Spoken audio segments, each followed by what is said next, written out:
Does your team fall apart when you push and you don't know why? Losing fights when you're aggressive is hard, and not understanding why it didn't work is even harder.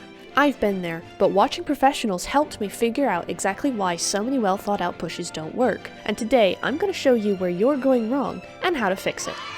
As an example, I've found two fights from the PMGC Grand Finals Day 3, one between S2G and Fireflux, and the other between Vampires and STE. I'll start with the latter. To start this off, this was a very unfortunate spot for Stalwart Godlike. Their rotation was hassled by surrounding teams, the biggest contributor being Vampires. Here, VPE had this in the bag.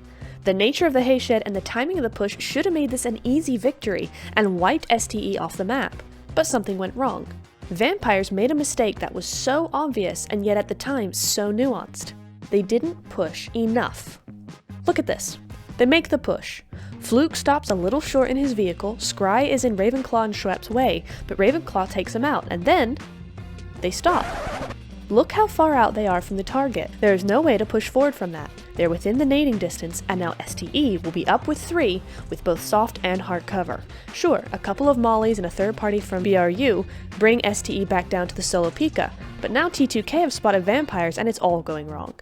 They're now on the defensive, stuck in a hole with an enemy right next to them. By moving straight forward after Scry was dealt with, they would have overwhelmed STE and Godlike, and that would have put VPE in a much better position for those third-party interferences. By pulling up short, they lost the momentum of their push and effectively made themselves hesitant. Pika actually ended up winning the fight when VPE eventually pushed as a duo.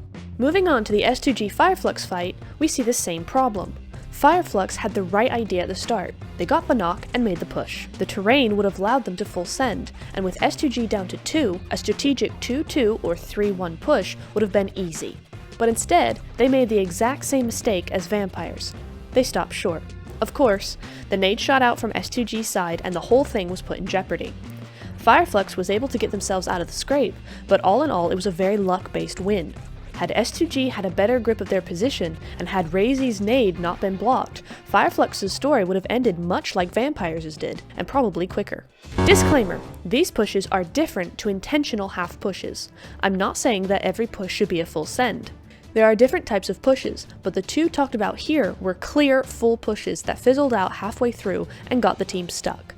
If your decision is to full send and you've thought it out carefully, don't lose that momentum and jeopardize your game before you've even started. If you think I'm right here, or if this video spoke to you and your team's needs, then you might like this video right here. Good luck out there.